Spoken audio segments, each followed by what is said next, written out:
أعوذ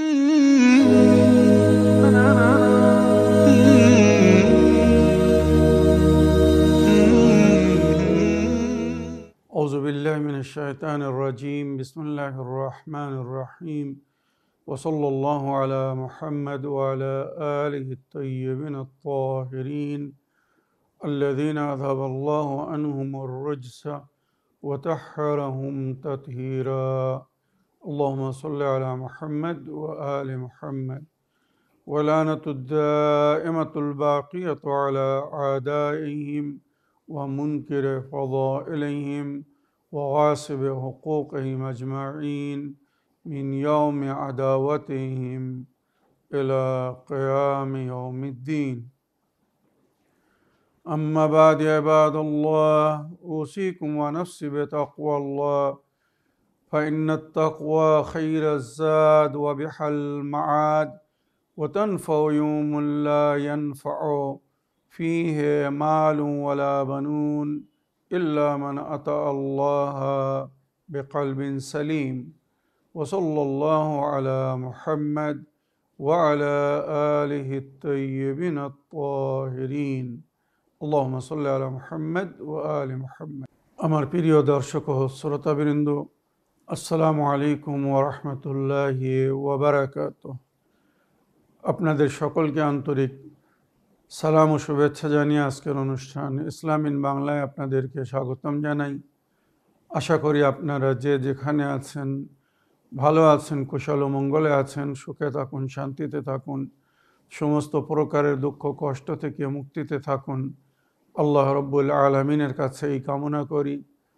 যারা অসুস্থ আল্লাহ তাদেরকে সুস্থতা দান করুন, যারা ঋণে ভুগছে আল্লাহ তাদেরকে ঋণ মুক্তি করুন। ওইরূপ যাদের জীবনে কোনো প্রকারের অভাব বা অশান্তি আছে আল্লাহ রব্বুল আলামিন তাদের সকলের জীবনে সুখ শান্তি দান করুন ও সকলের মনোকামনা আশাকে পূরণ করুন। আমাদের সকলকে সৎ পথে চলার, অসৎ পথ থেকে দূরে থাকার এবং এক অপরকে সৎ উপদেশ দেওয়ার তৌফিক দান করুন। আমরা যেন সত্য বা হক জিনিসকে জেনে শুনে মেনে তার উপরে আমাল করে সেটা অন্যদের সামনে তুলে ধরতে পারি বা সকলের কাছে পৌঁছে দিতে পারি। আল্লাহ রব্বুল আলামিন আমাদেরকে সেই মনোবল ও নেক তৌফিক দান করুন। আমিন ইয়া রাব্বাল আলামিন। এই দোয়ার সঙ্গে আজকের পর্ব শুরু করতে চলেছি। বিনা কোনো ভূমিকায় সরাসরি আপনাদের পাঠানো পেন্ডিং প্রশ্নের উত্তর দিতে চাই। তাই আসুন দেখি কোথা থেকে কে কী প্রশ্ন করছেন। কেবলা সালামুন আলাইকুম। প্রশ্ন, কুফু কি? ইসলামে বিবাহের ক্ষেত্রে কিভাবে কুফু করতে হয়? আহলে বাইত আলাইহিমুসসালামের তালিম অনুযায়ী দিনদার, নেকুকার, চরিত্রবান ও সুশ্রী জীবনসঙ্গী বা জীবনসঙ্গিনী পাওয়ার উপায় বলে দিবেন। জাজাকাল্লাহ। আলী মেহেদি নূর, ঢাকা, বাংলাদেশ থেকে লিখছেন। ওয়ালাইকুম আসসালাম ওয়া রাহমাতুল্লাহি ওয়া বারাকাতুহু। আমার প্রিয় ভাই আলী মেহেদি নূর সাহেব, আপনার চিঠি লেখার জন্য আপনাকে ধন্যবাদ জানাই। আপনি কুফু কাকে বলে বা কুফু শব্দের অর্থ কি জানতে চেয়েছেন। আর আহলে বাইত আলাইহিমুসসালামের তালিমাত অনুযায়ী নেকুকার, দিনদার, চরিত্রবান বা সুশ্রী জীবনসঙ্গী ও জীবনসঙ্গিনী পাওয়ার জন্যে উপায় চেয়েছেন। কি করলে নেক নারী জীবনসাথী হবে বা নেক পুরুষ জীবনসাথী হবে। আমার প্রিয় ভাই আলী মেহেদি নূর সাহেব, সর্বপ্রথম কুফু শব্দের অর্থ হচ্ছে সমতুল্য, বরাবর, যোগ্য ইত্যাদি কুফু শব্দের অর্থ। যেমন আমরা সূরা কুল হুয়াল্লাহু আহাদে পড়ে থাকি, লাম ইয়াকুন লাহু কুফুয়ান আহাদ, শেষে যে আয়াত বা শব্দ ব্যবহার হয়েছে, আল্লাহ রব্বুল আলমিনের সমতুল্য কেউ নেই, আল্লাহ রব্বুল আলমিনের বরাবর কেউ নেই। লাম ইয়াকুন লাহু কুফুয়ান আহাদ, আল্লাহর কোনো কুফু নেই, তার যোগ্য বা তার সমতুল্য বা তার বরাবর কেউ নেই। আর বিবাহের ক্ষেত্রে আমাদেরকে কুফু তালাশ করতে বলা হয়েছে। কুফু মানে ছেলে মেয়ে এক অপরের যেন যোগ্য হয়, এক অপরের সঙ্গে যেন মানানসই হয়, এক অপরের 100% যদি সমতুল্য নাও হয় তো কমসে কম 19-20, যেটা আমরা বলে থাকি 19-20-এর পার্থক্য চলে। 90% এক অপরের সঙ্গে যেন মিল খায়, তেমন দেখে যদি বিবাহ দেওয়া হয় তো সেই বিবাহ 100% সাকসেস হয়, সফল হয়, আর তাদের মধ্যে অশান্তির সম্ভাবনা খুব কম রয়ে যায় বা তাদের মধ্যে তালাক খুব কম হয়। মনে রাখবেন, শরিয়াতে এটাই বলা হয়েছে। বিবাহর আগে ছেলে মেয়ের জন্য যখন পাত্র দেখবেন তো কুফু দেখবেন। কুফু মানে তারা এক অপরের যোগ্য কিনা, এক অপরের জীবনসাথী হওয়ার যোগ্য কিনা। ছেলে ধনী, ছেলের অনেক অর্থ আছে, কিন্তু ছেলে না শিক্ষিত না দেখতে সুন্দর। অপোজিট, মেয়ে দেখতে খুব সুন্দর এবং সুশিক্ষায় শিক্ষিত, কিন্তু তার অর্থের অভাব আছে বলে অনেক সময় পিতামাতা, ওই কন্যার পিতামাতা ওই মেয়ের সঙ্গে অন্যায় করে, ওই মেয়ের সঙ্গে ইনসাফ করে না, তার উপরে জুলুম করে। ধন দৌলত দেখে কালো, ময়লা বা অশিক্ষিত, কোনো দিক থেকে তার যোগ্য না, তেমন ছেলেকে তার শুধু অর্থ দেখে বিয়ে দিয়ে দেয়। তার কারণে অনেক সময় তালাক হয়ে যায়, তাদের জীবনে সবসময় একটা অশান্তি থাকে, কেননা মনোমিল হয় না। মেয়ে যদি দেখতে সুন্দর হয়, সুশিক্ষিত হয়, তো তার মনে একটা আশা থাকে যে আমার স্বামীও যেন দেখতে ভালো হয়, হ্যান্ডসাম হয়, যদিও সে গিলমানের মতো অত সুন্দর যদিও না হয়, তো কমসে কম মানানসই যেন হয়। তার সঙ্গে যখন কোথাও যাবে তো ওই মেয়েকে, কন্যাকে যেন লজ্জিত না হতে হয় যে কেমন ছেলে দেখে বিয়ে করেছে বা কার সঙ্গে বিয়ে দেওয়া হয়েছে। ওইরূপ অনেক সময় ছেলে শিক্ষিত হয়, দেখতে শুনতে ভালো, হ্যান্ডসাম হয়, কিন্তু মেয়ের অর্থ দেখে মাতা পিতা ছেলেকে বাধ্য করে, না ওখানে বিয়ে করতে হবে তোমাকে, বা নিজের বন্ধুত্বকে বজায় রাখার জন্যে বন্ধুর কন্যার সঙ্গে জোর করে বিয়ে দেওয়া হয়। এখানে দেখা যাচ্ছে ছেলে মেয়ে এক অপরের কুফু না, এক অপরের যোগ্য না, তবুও তাদেরকে বিয়ের বন্ধনে বন্ধুত্ব করে দেওয়া হচ্ছে, বেঁধে দেওয়া হচ্ছে। আর যার কারণে তারা সারা জীবন মানে এক অপরকে নিয়ে সহ্য করছে। মানে স্বামী স্ত্রীর মধ্যে যে মধুর মিলন, যে একটি শান্তি, সুখের জীবন, শান্তির জীবন হওয়ার দরকার, সেটা তাদের মধ্যে পাওয়া যাচ্ছে না, দেখা যাচ্ছে না। কোরআনে সূরা রুমের আয়াত নম্বর 21 আল্লাহ রাব্বুল আলামিনের ইরশাদ হচ্ছে যে নারীকে আল্লাহ পুরুষের জন্যে শান্তির কারণ করেছে, বউকে তার স্বামীর জন্যে, স্ত্রীকে তার স্বামীর জন্যে শান্তির কারণ করেছে। তো এই শান্তি স্বামী কখন পাবে? যখন তার বউ তার মনোনীত হবে, তার মনের মতো হবে। তারা এক অপরের জন্য শান্তির কারণ। লেতাসকুনু ইলাইহা, কোরআন বলছে তার সঙ্গে থেকে সে যেন শান্তির উপভোগ করে। তো তাদের মধ্যে যদি মনোমিল না হয়, এক অপরকে যদি তারা পছন্দ না করে, তাদের মধ্যে কখনো সেই শান্তি দেখা যায় না যার তারা অপেক্ষা করে বা আশা করে। আমার প্রিয় আলিম আইদি নূর ভাই, আশা করি আপনি বুঝতে পেরেছেন কুফু শব্দের অর্থ কী। কুফু মানে এক অপরের যেন তারা যোগ্য হয়, এক অপরের সমতুল্য হয়, এক অপরের সঙ্গে যেন মানানসই হয়। শিক্ষার দিক থেকে বলুন, আর দক্ষতার দিক থেকে বলুন, বা অন্য যে সমস্ত বিষয়ে কুফু দেখতে বলা হয়েছে, তবে দুটো জিনিস ইসলামে অনিবার্য।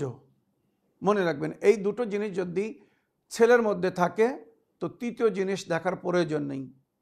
আর সেটা হচ্ছে ছেলে যেন ধার্মিক হয় এবং কর্মিক হয়।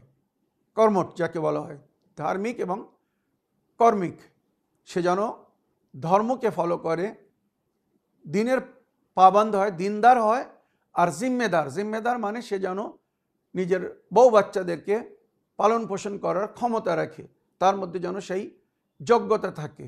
মনে রাখবেন, যদি দেখতে অতি সুন্দর নাও হয় বা সে যদি অনেক শিক্ষায় শিক্ষিত নাও হয়, তো কমস কম তার মধ্যে যদি সভ্যতা, ভদ্রতা, মানে দিনদারি এবং জিম্মেদারি থাকে, সেখানে মেয়ে দেওয়া যাবে।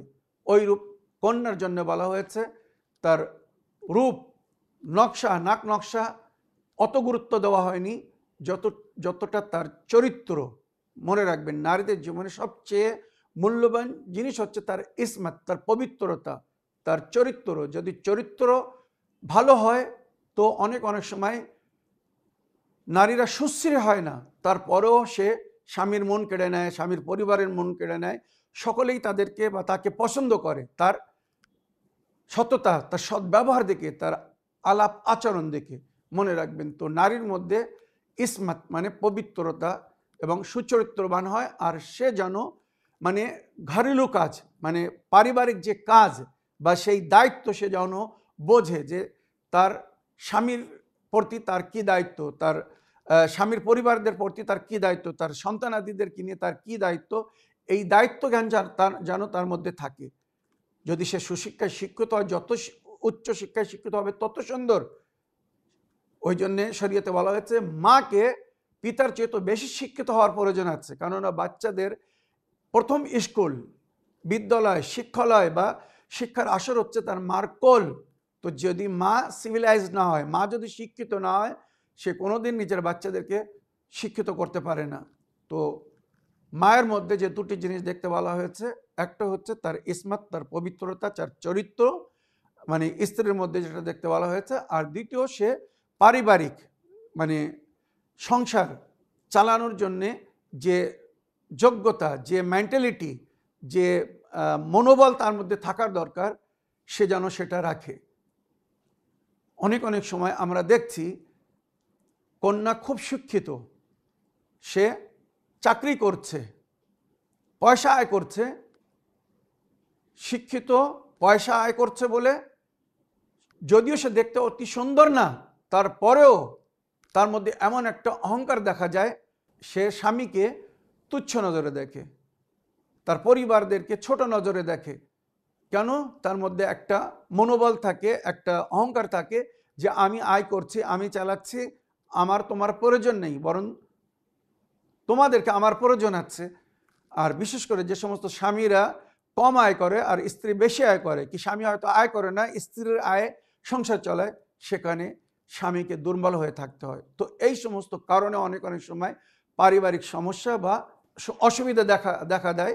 তাই এখানে শরীয়ত বলছে তোমরা বিয়ের সময় কফ তালাশ করো, মানে ছেলে মেয়ে যেন এক অপরের যোগ্য হয়। আশা করি আপনার প্রশ্নের আপনি উত্তর পেয়েছেন। এবারে আপনি যে উপায় চেয়েছেন যে সুন্দর নারী জীবনসাথী করার জন্যে বা সুন্দর পুরুষকে জীবনসাথী করার জন্যে, ছেলেকে জীবনসাথী করার জন্যে বা সুন্দর ছেলে জীবনসাথী রূপে পাওয়ার জন্যে আমাদেরকে কি করা উচিত, মেয়েরা কি করবে বা ছেলেরা কি করলে, কি আমাল করলে, কি নামাজ পড়লে, কি দোয়া পড়লে, কোন সূরা পড়লে তাদের জীবনসাথী সুন্দর হবে। তো এ বিষয়ে যেটা রওয়ায়াতের মধ্যে উল্লেখ হয়েছে, মনে রাখবেন সকালের নামাজের পরে সূরা ইয়াসিন, সকালের নামাজের পরে সূরা ইয়াসিন, আর জোহরের নামাজের পরে, জোহর আসরের নামাজের পরে, জোহর প্লাস আসর নামাজ পড়ার পরে সূরা রহমান পড়বেন।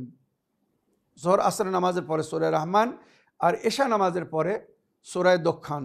এই তিনটি সূরার মধ্যে হুরু গিলমানের তাস্কিরা হয়েছে, মানে জান্নাতে নারী পুরুষের এক অপরের যারা সাথী হবে, জীবন সাথী হবে, যাদেরকে পেয়ে সবাই শান্তি পাবে, সুখী হবে, খুশি হবে, তাদের জিকির হয়েছে। তো নবী করিম সাল্লাল্লাহু আলাইহি ওয়াসাল্লাম বলেছেন সূরা ইয়াসিন যদি মানুষ কোনো বিশেষ উদ্দেশ্য নিয়ে পড়ে তো তার উদ্দেশ্যে সে সফল হবে। বিশেষ করে যদি সুন্দর জীবনসাথী পাওয়ার উদ্দেশ্যে কেউ যদি সকালের নামাজের পরে সূরা ইয়াসিন পড়ে, আর জোহর আসরের পরে সূরা রহমান, আর এশা নামাজের পরে সূরা দোখান পড়ে, তো আল্লাহ তাকে সুন্দর জীবনসাথী দান করবে। তাই সে ছেলে হোক আর মেয়ে, আর বিয়েতে মানে সুন্দর জীবনসাথী পাওয়ার জন্যে বা যাদের বিয়ের সমস্যা হচ্ছে বা নিজের মনোনীত জীবনসাথী পেতে চায় তাদের জন্য বলা হয়েছে প্রতি ফরজ নামাজের পরে, মনে রাখবেন প্রতি ফরজ নামাজের পরে এই দুটি দোয়া পড়তে বলা হয়েছে। যদি কেউ প্রতি ফরজ নামাজের পরে কোনো ছেলে বা মেয়ে এই দোয়া পড়ে তো অতি শীঘ্র আল্লাহ রাব্বুল আলামিন তাকে সুন্দর জীবনসাথী দান করবেন, যে জীবনসাথী তার মনোনীত হবে, পছন্দিত হবে এবং তার সঙ্গে শান্তিপূর্ণভাবে জীবনযাপন করতে পারবে। প্রথম দোয়া বিসমিল্লাহির রহমানির রহিম। আল্লাহুম্মা ইয়া দলিল আল হাইরিন, ইয়া রাজা আল কাসিদিন, ইয়া কাশিফ আল হাম্মে, ইয়া ফারিজ আল গাম্মে, আল্লাহুম্মা জাওবিজনা ওয়াগনিনা বিহালালিকা আন হারামিক, ইয়া আল্লাহ ইয়া করিম ইয়া রব্বাল আরশিল মজিদ, ইরহামনা বিরহমাতিকা ইয়া আরহামার রাহিমিন। এই দোয়াটা প্লাস আগে যে দোয়াটি পড়ছি, বিসমিল্লাহির রহমানির রহিম। আল্লাহুম্মা ইন্নী আসআলুকা বিসমিকাল আযম ওয়া ইযা সাআলাকা বিহি আহাদুন আজাবতাহু ওয়া ইযা ইস্তাগাসাকা বিহি আহাদুন আগাসতাহু ওয়া ইযা ইস্তানসারাকা বিহি আহাদুন ইস্তানসারতাহু আন তুজাওবিজনি ইয়া রাব্বে ইয়া আরহামার রাহিমিন ইয়া যাল জালালি ওয়াল ইকরাম। এই দুটি দোয়া যদি কোনো ছেলে, অবিবাহিত ছেলে বা মেয়ে প্রতি নামাজের পরে পড়ে আল্লাহর কাছে দোয়া করে তো আল্লাহ তাকে সুন্দর জীবনসাথী দান করবেন। এছাড়া জিয়ারতে মুফাজ্জিয়া বিবি জাইনাব সালামুল্লাহ আলাইহার জিয়ারতের আমাল অনেকবার আমি উল্লেখ করেছি। যদি কেউ 69 দিন ওই আমাল করে তো আশা করি এই আমাল শেষ হওয়ার আগে ছেলে হোক আর মেয়ে যে এই আমাল করবে বা যার জন্যে ওই আমাল করা হবে, আলহামদুলিল্লাহ এই পর্যন্ত যেটা অভিজ্ঞতা এসেছে বা যারা যারা এই আমাল করেছে সবাই সফলতা অর্জন করেছে, সুন্দর জীবনসাথী পাবেন বা যে সমস্যার সমাধানের জন্যে ওই জিয়ারতের আমাল করা হবে ইনশাআল্লাহ শাহজাদির দোয়ায় মাওলা মুশকিল কোষা মাওলা আলী আলাইহিস সালামের মুশকিল কোষা কন্যার ওসিলায় বা তার সিফারিশে সমস্যার সমাধান হয়ে যাবে বা সুন্দর জীবনসাথী পাওয়া যাবে। আমার প্রিয় ভাই আলী মেহেদী সাহেব, আশা করি আপনার প্রশ্নের আপনি উত্তর পেয়েছেন। আগের প্রশ্ন পড়ি। আসসালামু আলাইকুম মাওলানা সাহেব, আশা করি আপনি ভালো আছেন। আমার একটি প্রশ্ন হলো যে ইশরাকের নামাজের পরে পরে কি চাশতের নামাজ পড়া যাবে? আর এই নামাজ দুটির উপকারিতা কি একটু বলবেন। দ্বিতীয় প্রশ্ন হলো যে মৃত ব্যক্তির নামে চাহারুম 40 বছর কি করা কি হারাম?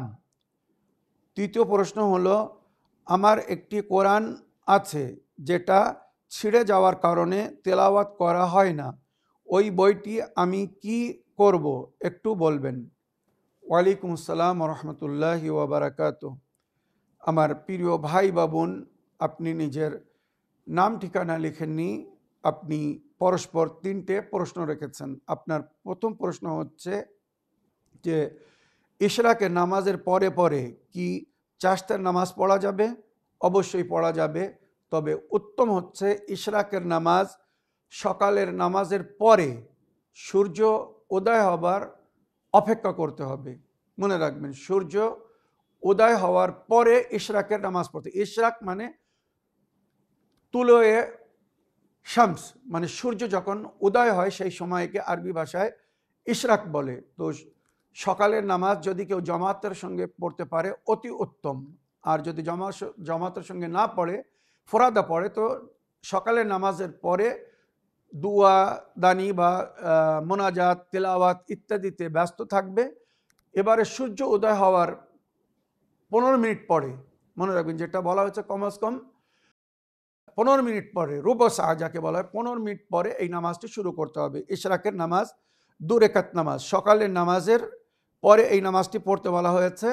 তবে সূর্য উদয় হওয়ার পরে, সূর্য উদয় হওয়ার আগে এই নামাজটি পড়লে হবে না। আর এই নামাজের ফজিলত বা বরকত সম্পর্কে যেটা রওয়ায়াতে উল্লেখ হয়েছে, যদি কেউ সকালের নামাজ জামাতে পড়ে তারপরে সূর্য উদয় হওয়া পর্যন্ত অপেক্ষা করে আর সূর্য উদয় হওয়ার পরে 2 রাকাত নামাজ পড়ে, ইশরাকের নামাজ 2 রাকাত নামাজ সকালের মতন, ইশরাকের নামাজ পড়ে 2 রাকাত নামাজ পড়ে, তো আল্লাহ রাব্বুল আলামিন ওই 2 রাকাত নামাজ পড়ার জন্য তাকে একটি হজ এবং একটি উমরা, একটি হজ একটি উমরা, 2 রাকাত নামাজের জন্য একটি হজ এবং একটি উমরার সওয়াব দান করা হবে বা সে উমরা সওয়াব পাবে।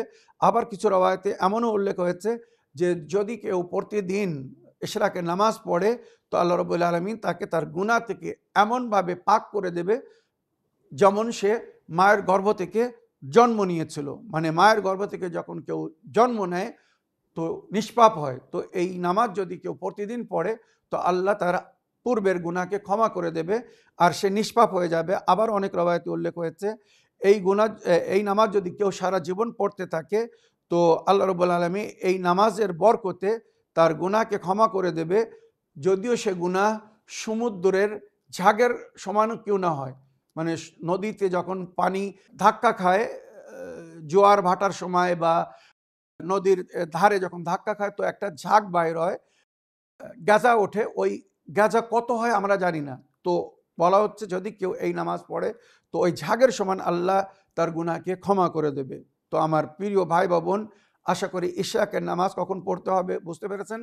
এরপরে চাশতের নামাজ পড়তে বলা হয়েছে। তো ইশরাক নামাজ পড়ার পরেই যদি কেউ চাশতের নামাজ পড়তে চায় পড়তে পারে, তবে চাশতের নামাজের উত্তম সময় হচ্ছে জোহরের আগে। ওয়াক্তে চাশত আসলে বলা হয় ফার্সি ভাষা, চাশত মানে নাস্তার সময়, যে সময় আমরা নাস্তা করি ওই সময়টাকে ওয়াক্তে চাশত বলা হয়। আর অনেক সময় আরবরা দুপুরের আগের যে সময়টা হয় জাওয়ালের আগে, মনে করুন জাওয়াল হলে তখন জোহর আসরের সময় যে তার 1 থেকে 2 ঘন্টা আগে, ওই সময়কে তারা ওয়াক্তে চাশত বলে থাকে। আমাদের বর্তমান সময় হিসেবে যদি আমরা টাইম হিসেবে বলতে চাই, মনে করুন 9টা 10টার দিকে অধিকাংশ লোকেরা নাস্তা করে, অনেকে তার আগেও নাস্তা করে, অনেকে পরেও করে। তবে সাধারণ নাস্তার সময় অনেক সময় আমরা যেটা বেশিরভাগ শহরে গ্রাম অঞ্চলে দেখে থাকি, বেশিরভাগ মানুষ 9টা 10টার দিকে নাস্তা করে। তো এই সময়টা ওয়াক্তে চাশত বলা হয়েছে। তো ওই সময় এই নামাজটা পড়তে বলা হয়েছে। আর চাশতের নামাজ 3টি রূপে 3 পদ্ধতিতে উল্লেখ হয়েছে। এক হচ্ছে 2 রাকাত, চাশতের নামাজ কমসে কম 2 রাকাত, যদি 2 রাকাত পড়ে যথেষ্ট। আবার কিছু রওয়ায়াত বলেছে 12 রাকাত, মানে জোহরের ফরজ এবং নফল মিলে যেমন 12 রাকাত হয় ওইরূপ চাশতের নামাজও 12 রাকাত। আর অধিকাংশ রওয়ায়াতে এটাকে 8 রাকাত বলা হয়েছে। জোহর নামাজের আগে যে আমরা 8 রাকাত নফল নামাজ পড়ি তো এটাই চাশতের নামাজ বলা হয়েছে বা জোহরের নফল নামাজ বলা হয়েছে। আবার অনেকেই বলেছেন না, চাশতের নামাজ আর জোহরের নফল নামাজ দুটো ভিন্ন। আগে চাশতের নামাজ 8 রাকাত পড়তে হবে, তারপরে জোহরের নফল নামাজ যেটা 8 রাকাত পড়তে হয় ওটা পড়তে হবে। যাই হোক, তবে যদি কেউ জোহরের নফল নামাজের জায়গায় এই চাশতের নামাজ বা চাশতের নামাজের বদলে জোহরের নফল নামাজ পড়ে তো অধিকাংশ মুরব্বীরা বলেছেন যথেষ্ট। কারণ অনেক সময় নামাজের জন্য সময় লাগে, তো যদি সময় থাকে সে পরিপূর্ণরূপে উভয় নামাজকে, মানে জোহরের নফল নামাজ বা চাশতের নামাজকে পড়বে 16 রাকাত 8 রাকাত করে। আর যদি কেউ অতটা সময় না পায় বা অতটা ক্ষমতা না হয়, শুধু জোহরের নফল নামাজ ওটাকেই চাশতের নামাজ মনে করে যদি কেউ পড়ে তো তার সওয়াব পাবে। আর রওয়ায়াতে যেটা উল্লেখ হয়েছে যে মানুষ, নবী করিম সাল্লাল্লাহু আলাইহি ওয়াসাল্লাম বলেছেন, এটা জনাবে আবু যর গফফারি থেকে এই রওয়ায়াত, জনাবে আবু যর গফফারি বলছেন যে আমার বন্ধু মানে আল্লাহর রাসূল আমাকে জীবনে 3টি জিনিসের জন্য নসিহত করেছিলেন বা ওসিয়ত করেছিলেন। সেই 3টে জিনিসের মধ্যে একটা জিনিস হচ্ছে ওয়াক্তে চাশতের নামাজ। মানে এই যে নামাজের কথা বলছি এই নামাজ সারা জীবন জনাবে আবু যর গফফারি ছাড়েননি। তো এই নামাজের ফজিলত জিকির হয়েছে, নবী করিম সাল্লাল্লাহু আলাইহি ওয়াসাল্লাম বলেছেন মানুষের শরীরে 360টি জোড় আছে। মানুষের শরীরে আঙুলের হাড়ের জোড়, পায়ের আঙুলের হাড়ের জোড়, শরীরের হাড়ের জোড়, শরীরের একটা অংশ যেটা মেডিকেল সায়েন্সও আজ প্রমাণ করেছে আলহামদুলিল্লাহ, মানুষের শরীরে 360টি জোড় আছে। এই 360টি জোড়ের একটি হক আছে আল্লাহর উপরে। আর সেই হককে আদায় করার জন্যে কেউ যদি ওয়াক্তে চাশত এই নামাজ পড়ে কমসে কম 2 রাকাত যদি নামাজ পড়ে তো ওই সমস্ত জোড়ের, যে জোড় নিয়ে আমরা ওঠা বসা করি, হাত পা চলে, কাজ করি, ধরি, এই সমস্ত জিনিসের জন্য এই জোড়ের প্রয়োজন হয়।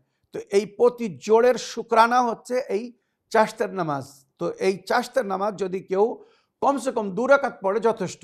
যদি 12 রেকাত বা 8 রেকাত না পড়তে পারে 2 রেকাত নামাজ পড়বে, নিয়ত হবে আমি চাশতের 2 রেকাত নামাজ পড়িতেছি কুরবাতান ইলাল্লাহ। প্রথম রেকাতে সূরা আলহামদের পরে সূরা কদর, আর দ্বিতীয় রেকাতে সূরা আলহামদের পরে সূরা কুল আল্লাহু আহাদ পড়বে যথেষ্ট। তো এইভাবে যদি কেউ চাশতের নামাজ পড়ে, তো রওয়ায়াতে উল্লেখ হয়েছে বা আল্লাহ রাব্বুল আলামিনের নবী আমাদেরকে খবর দিয়েছেন, জান্নাতে একটি দরজা হবে যার নাম হবে চাশ, দরওয়াজায়ে চাশ বা বাবু সালাতুল নওয়াফিল, বিভিন্নভাবে এর নাম উল্লেখ হয়েছে। নফল নামাজ যারা সবসময় পড়ে, তাই সকালের নফল নামাজ হোক, জোহর আসরের নফল নামাজ হোক, মাগরিব এশারের নফল নামাজ হোক বা তাহাজ্জুদ নামাজ হোক, এই সমস্ত নফল নামাজ যারা পড়ে তাদের জন্য বিশেষ একটি দরজা হবে, যে দরজা দিয়ে তাদেরকে জান্নাতে প্রবেশ করানো হবে। মানে ফরজ যেটা ডিউটি সেটা তো করতেই করতে হবে। নফল নামাজ মানুষ নিজের ইচ্ছায় পড়ে, যেটা না পড়লে কোনো গুনাহ নেই, কিন্তু মানুষ নিজের ইচ্ছা নিজের প্রতিপালককে খুশি করার জন্য, যেমন নবী ওই নামাজ পড়েছিলেন, তো আমরাও ওই নামাজটি পড়ি। তো ওই নামাজ যারা পড়ে তাদের জন্য দরজা, জান্নাতের দরজায় লেখা হবে যে যারা এই নামাজ পড়েছে, নফল নামাজ পড়েছে, তারা এই দরজা দিয়ে জান্নাতে প্রবেশ করুক। আর ফেরেশতারা নিদা দিবে, আল্লাহর তরফ থেকে নিদা দেবে যে যারা সারা জীবন পাবন্দির সঙ্গে এই চাশতের নামাজ বা নফল নামাজ পড়েছে, তারা অন্যদের থেকে আলাদা হয়ে এই দরজা দিয়ে জান্নাতে প্রবেশ করুক। তা আল্লাহ আমাদেরকে তৌফিক দান করুন, আমরা যেন ইশরাকের নামাজ বা চাশতের নামাজ বা নফল নামাজ, কমস কম যদি এক্সট্রা অনেক নামাজের জিকির হয়েছে, মনে রাখবেন রওয়ায়াতে কয়েক হাজার প্রকারের নফল নামাজের জিকির আছে।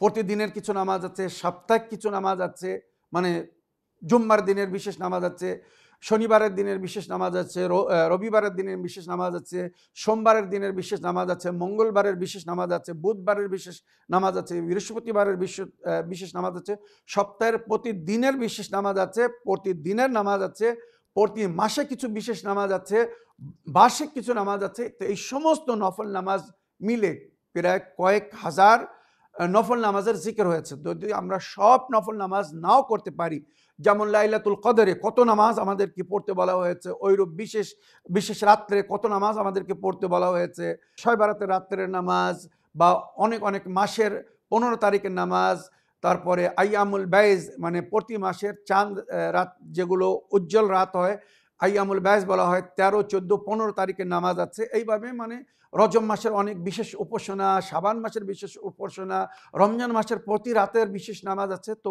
সমস্ত নামাজ যদি আমরা ক্যালকুলেশন করে দেখি, তো কয়েক হাজার রেকাত নামাজ আমাদেরকে নফল নামাজের রূপে পড়তে বলা হয়েছে। তো যদি আমরা এগুলো সব করতে পারি অতি উত্তম, যদি সব নাও করতে পারি তো কমস কম প্রতিদিন যে এক মুমিনকে 51 রেকাত নামাজ পড়তে বলা হয়েছে, 17 রেকাত ফরজ নামাজ আর 34 রেকাত নফল নামাজ। তো এই 34 রেকাত নফল নামাজ ফরজ নামাজের সঙ্গে যদি কেউ পড়ে, তো জান্নাতে তাকে বিশেষ দরজা দিয়ে জান্নাতে প্রবেশ করার অনুমতি দেওয়া হবে।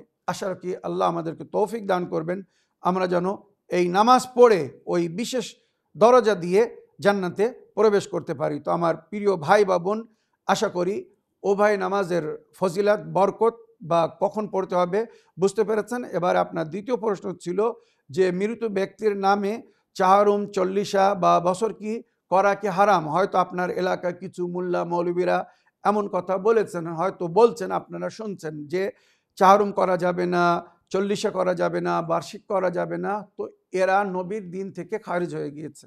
আমি নিজের তরফ থেকে বলছি না, আপনারা যদি বিশ্বাস না হয় রওয়ায়াতের বই তুলে দেখুন, হাদিসের বই তুলে দেখুন, যেখানে নবী করিম সাল্লাল্লাহু আলাইহি ওয়াসাল্লাম বলেছেন, ইয়া মাআশারাল মুসলিমিন তুরাহমু আলা আমওয়াতিকুম, এই মুসলমান সমাজ তোমরা নিজের মৃতদের উপরে রহম করো, ওয়াসকুরুহুম বিল খায়র, আর তাদেরকে নেকির সঙ্গে স্মরণ করো। কাল পর্যন্ত যারা বেঁচে ছিল, তোমাদের সাথ দিচ্ছিল, তোমাদের প্রয়োজনকে পুরো করছিল, মাতা পিতা যখন বেঁচে থাকেন নিজের বাল বাচ্চাদের জন্য কত পরিশ্রম করেন, কত কষ্ট করেন, নিজে না খেয়ে তাদেরকে খাওয়ান, নিজে ভালো না পড়ে তাদেরকে ভালো পরিধান দেন। আজ তারা মারা গিয়েছে, তাদেরকে ভুলে যেও না। আলামে বারজাখে যতক্ষণ কিয়ামতের হিসাব কিতাব না হয়ে যাচ্ছে, নিজের গন্তব্যে না পৌঁছে যাচ্ছে, কেউ নিজের নেকির কারণে জান্নাতে প্রবেশ করবে, যেটা তার চিরস্থায়ী স্থান হবে, আর কেউ নিজের বদি বা কুকর্মের কারণে জাহান্নামে যাবে। তো যতক্ষণ সে জান্নাতে বা জাহান্নামে প্রবেশ না করছে, তার আগের যে এই লং পিরিয়ড, যেকে আলামে বারজাক বলা হয়, এই আলামে বারজাক বড় কঠিন সময়। এই সময় নেকির মাধ্যমে তাদের সহযোগিতা করতে বলা হচ্ছে, যেটা নবী বলছেন, ইয়া মাশারাল মুসলিমিন তুরাহহিমু আলা আমওয়াতিকুম ওয়াসকুরহুম বিল খায়র, এই মুসলমান সমাজ, তোমরা নিজের মৃতদের ওপরে রহম করো আর নেকির সঙ্গে তাদেরকে স্মরণ করো। মানে তাদের জন্য সবসময় নেকি করতে বলা হয়েছে। যে যখন সুযোগ পাবে তার জন্য নেকি করবে, সাদকা দিয়ে হোক, নামাজ পড়ে হোক, ফাতিহা পড়ে হোক, তেলাওয়াতে কোরআন করে হোক, তাদের নামে পানাহার করিয়ে হোক, দান খয়রাত করে হোক, যেটা নবী বলেছেন আহদুল আমওয়াতিকুম, নিজের মৃতদেরকে উপহার দাও, তোহফা দাও। তো সাহাবীরা প্রশ্ন করলেন, কায়ফা নুহদি আপনার কায়ফা নুহদি ইয়া রাসূলুল্লাহ, আল্লাহ রসুল, আমরা আমাদের মৃতদেরকে কিভাবে উপহার দেব? কায়ফা কায়ফা নুহদি আমওয়াতিনা, আমরা নিজের মৃতদেরকে কিভাবে উপহার দেবো, তোহফা দেবো? তো নবী করিম সাল্লাল্লাহু আলাইহি ওয়াসাল্লাম বলেছেন, বিল সাদাকা, বিল ইতআম, বিল ইকসা, মানে সাদকা, তাদের নামে পরিধান দিয়ে, পানহার করিয়ে, বিদুয়া, যদি কিছু না করতে পারো তো তাদের জন্য দোয়া করো, মাগফিরাত তলব করো, কোরআন তেলাওয়াত করে তাদেরকে উপহার দাও, হাদিয়া দাও, তাদের নামে পানাহার করাও। তো এই যে 40 প্রোগ্রাম হয়, বার্ষিক প্রোগ্রাম হয়, বা সিয়ম চাহারম যেটা আমরা বলে থাকি, এই সমস্ত অনুষ্ঠান আমরা নিজের মৃত্যুর জন্য কেন করি? একবার তাদেরকে জিজ্ঞাসা করে দেখুন যে এই সমস্ত অনুষ্ঠান করে কি করা হয়। সেখানে মৃত ব্যক্তিদের নামে কোরআন তেলাওয়াত হয়, ফাতিহা খানি হয়, মজলিস হয়, যার সব তারা মৃতরা পায়, তাদের নামে পানাহার করানো হয়, অনেক সময় তাবারুক স্বরূপ মানে তাদের নামে দান খয়রাত করা হয়। তো এইগুলো করা নবীর তালিমাতের মধ্যে।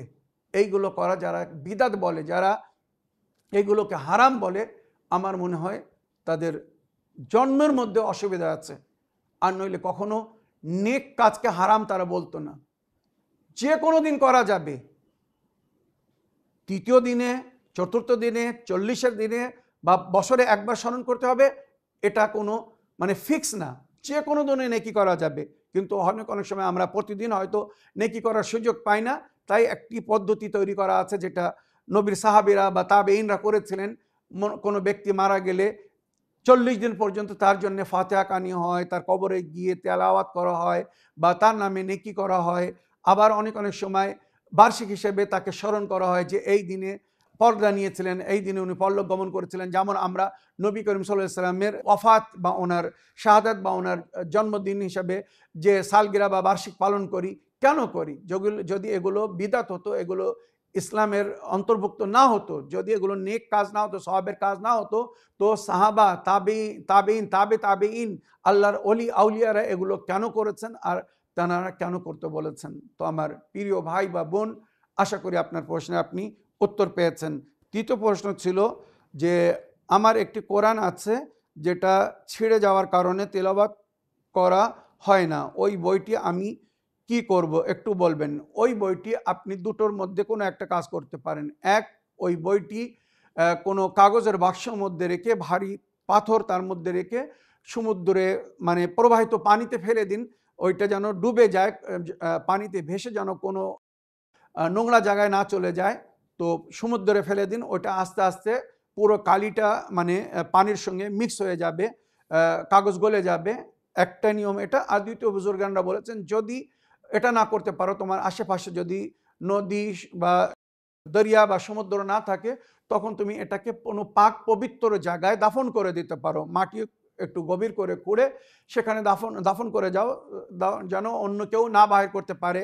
বা এমন জায়গায় দাফন করো না যেখানে দাফন করলে তার হরমতকে নষ্ট করা হবে। মানে অপবিত্র জায়গায়, জঘন্য জায়গায়, ময়লা জায়গায় ফেলো না, দাফন করো না। কোনো পবিত্র জায়গায়, কোনো গাছের নিচে বা কোনো নদীর ধারে বা এমন জায়গায় তাকে দাফন করো, তার উপর দিয়ে যেন পশু পাখি বা মানুষ চলাফেরা না করে। আশা করি আমার প্রিয় বোন বা ভাই আপনার প্রশ্নের আপনি উত্তর পেয়েছেন। আসুন আগের প্রশ্ন পড়ি, দেখি কোথা থেকে কে কি জানতে চাচ্ছেন।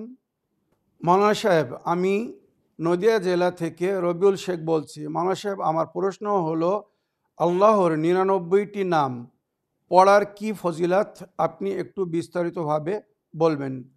ওয়ালাইকুম আসসালাম রহমতুল্লাহি ওয়া বারাকাত। আমার প্রিয় ভাই রবিউল শেখ সাহেব, আপনার চিঠি লেখার জন্য আপনাকে অসংখ্য ধন্যবাদ জানাই।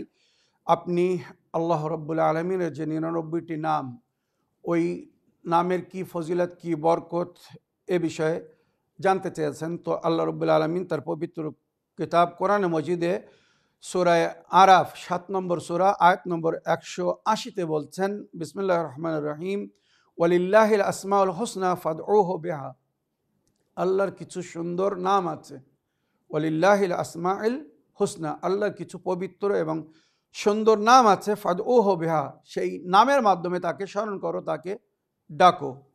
আল্লাযীনা ইউলহিদুনা ফি আসমাইহি, যারা আল্লাহ রব্বুল আলমিনের নাম নেয় না বা আল্লাহ রব্বুল আলমিনের নামের দুরুপয়োগ করে বা অস্বীকার করে, সাইয়াজ্জাউনা মা কানু ইয়ামালুন, তো অতি শীঘ্র তারা নিজের দুষ্কর্মের শাস্তি পাবে বা সাজা পাবে। তো এই আয়াতের তাফসিরে সমস্ত মুফাসসিরিনরা লিখেছেন আল্লাহ রব্বুল আলমিনের কিছু পবিত্র নাম আছে, সেই নামের সঙ্গে তাকে স্মরণ করতে বলা হয়েছে। তো আল্লাহ রব্বুল আলমিনের যে লফজে জালালা, আল্লাহ ইসমে আজম, এই আল্লাহ শব্দের মধ্যে এত শক্তি আছে। এই আল্লাহ শব্দের অর্থ হচ্ছে 66। মনে রাখবেন, ইলমে জফরের মাধ্যমে যে অক্ষরের সংখ্যা বলা হয়, তো আল্লাহ রব্বুল আলমিনের নামের সংখ্যা হচ্ছে 66। তো যদি কেউ এক নিঃশ্বাসে, এক শ্বাসে 66 বার ইয়া আল্লাহ ইয়া আল্লাহ ইয়া আল্লাহ ইয়া আল্লাহ ইয়া আল্লাহ ইয়া আল্লাহ ইয়া আল্লাহ এইভাবে বলে তারপরে কিছু দাবি করে আল্লাহর কাছে, তো তার মনোকামনা আশা পুরো হয়ে যাবে। বা অনেক সময় যেটা আরিফিনরা বলেছেন, যদি সে পবিত্র নফসের মালিক হয়, তো 66 বার লফজে জালালা পড়ার পরে সে যা বলবে সেটা হয়ে যাবে। চিন্তা করুন। তাছাড়া আল্লাহ রব্বুল আলমিনের যে 99টি নাম, আমি রমজান মাসে প্রতিদিনের এপিসোডে কিছু কিছু নামের অর্থ বা তার ব্যাখ্যা বলেছিলাম বা করেছি। আমার প্রিয় ভাই রবিউল শেখ সাহেব, আমি যদি 99টি নামের পরিপূর্ণ ব্যাখ্যা করতে চাই, প্রতি নামের একটি গুণ আছে বা কয়েকটি গুণ আছে, ফজিলত, বরকত, বা ওই নামের সংখ্যা হিসেবে যদি তেলাওয়াত করা হয়, তো তার কি বরকত, তার কি লাভ হবে ইহকালে এবং পরকালে, এগুলো যদি আমি বিস্তারিত বলতে চাই, তো কমস কম 99টি নামের ব্যাখ্যা করতে আমাকে 99 ঘন্টার প্রয়োজন। ইনশাআল্লাহ, যদি আল্লাহ কখনো জীবনে তৌফিক দান করে, যদি তেমন সুযোগ হয়, তো আল্লাহ রব্বুল আলমিনের এই 99টি নামের, মানে প্রতিদিন একটি একটি নামের 10 থেকে 15 মিনিট যদি ব্যাখ্যা করতে পারি, তো তার জন্য আমি চেষ্টা করব। তবে আজকে আমার এপিসোডের সময় শেষ হয়ে গিয়েছে বলে আমি শুধু সারাংশ রূপে এতটুকু বলতে চাই, আল্লাহ রব্বুল আলমিনের যে 99টি নাম, প্রতি নামের একটি প্রভাব আছে, একটি আসার আছে এবং তার ফজিলত ও বরকত আছে। তো যদি প্রতি নামের যে সংখ্যা, সেই সংখ্যা হিসেবে যদি নাও পড়তে পারেন, তো কমস কম যেটা রওয়ায়তে উল্লেখ হয়েছে, মাসুমিনদের তালিমাতের মধ্যে, আহলে বাইতের তালিমাতের মধ্যে এসেছে, যদি কেউ প্রতিদিন সকালের নামাজের পরে আল্লাহর 99টি নাম একবার করে, প্রতি নামটি একবার করে 99টি নাম 99 বার পড়ে, ওইরূপ সন্ধ্যার নামাজের পরে, মাগরিব এশা নামাজের পরে, রাত্রের শোয়ার আগে যদি আল্লাহ রব্বুল আলমিনের ওই 99টি নামকে স্মরণ করে, তো ওই নামের বরকত, ওই নামের ফজিলত, অরিজিনাল ওই নামের মধ্যে কত কি লুকিয়ে আছে, কত রহস্য আল্লাহ ছাড়া আর আল্লাহর নিকটতম বান্দা মাসুমিন যাদের আমরা বলি, আল্লাহর ওলিরা ছাড়া কেউ জানেন না। তো সুতরাং যেটা রওয়ায়তে বা তালিমাত আহলে বাইতের মধ্যে এসেছে, যদি কেউ দিনের বেলা, সকালবেলা আল্লাহর 99টি নাম পড়ে স্মরণ করে নিজের দিনের শুরুয়াত করে, নিজের কাজের শুরুয়াত করে, সারা দিন তার সফলভাবে কাটবে, যে কাজে যাবে সেই কাজে সফল হবে। আর আল্লাহর নামের যে বরকত বা ফজিলত আল্লাহ নিজের নামের মধ্যে রেখেছে, সেটা সে উপলব্ধি করবে। হয়তো আমরা জানি না যে আমাদের এই কাজটা কিভাবে হয়ে গেল বা কিভাবে হয়ে যাচ্ছে, ওই নামের বরকতে হয়তো আমাদের ওই দিনের অনেক সমস্যার সমাধান হয়ে যাবে, অনেক বালা মুসিবত থেকে আমরা মুক্তি পাবো। তো প্রতিদিন সকালবেলা আল্লাহর 99টা নামের জিকির করুন, আর ওইরূপ সন্ধ্যাবেলা মাগরিব এশার নামাজের পরে সকাল সন্ধ্যা, যেটাকে আমরা বলি রওয়ায়াতে উল্লেখ আছে, সকাল সন্ধ্যা আল্লাহর নামের জিকির করো। আল্লাহ বলছে, যদি তোমরা আমার জিকির করো, তো আমি তোমাদের জিকির করব। আল্লাহ রব্বুল আলামিন যদি আমাদের জিকির করেন, তো আমাদের সম্মান বৃদ্ধি হয়ে যাবে। সবাই আমাকে বা আপনাকে বা আমাদেরকে ভালোবাসবে, পছন্দ করবে, আমাদের ভাষার উপরে, আমাদের কথার উপরে একটি প্রভাব পড়বে, আমরা যখন যা বলবো হয়তো সেটা হওয়া শুরু হয়ে যাবে। তো এইভাবে আল্লাহ রব্বুল আলমিনের নামের অনেক বরকত বা ফজিলতের জিকির হয়েছে। তো অল্পের মধ্যে যদি কেউ এটা উপলব্ধি করতে চায়, তো সকাল সন্ধ্যা যেন আল্লাহর এই 99টা নামের বিরিদ করে। প্রতিটি নাম যদি একবারও আন্তরিকতার সঙ্গে বলে বা পড়ে তো যথেষ্ট। ইনশাআল্লাহ আল্লাহ রব্বুল আলমিন নিজের নামের মধ্যে যে রহস্য, যে গোপনতা, যে রাজ বা যে সিক্রেট লুকিয়ে রেখেছেন বা যে বরকত ও ফজিলত লুকিয়ে রেখেছেন, আল্লাহ রব্বুল আলমিন ওই বান্দাকে সেই বরকত ফজিলত দান করবেন যে আল্লাহর ওই নামের সঙ্গে 99টি নাম নিয়ে স্মরণ করবে। আমার প্রিয় ভাই, আশা করি আপনার প্রশ্নে আপনি উত্তর পেয়েছেন। এই বলে আমার আজকের বক্তব্য এখানে শেষ করলাম। ওয়া আখিরু দাওয়ানা আলহামদুলিল্লাহি রাব্বিল আলামিন। ওয়াসসালামু আলাইকুম ওয়া রাহমাতুল্লাহি ওয়া বারাকাতুহু।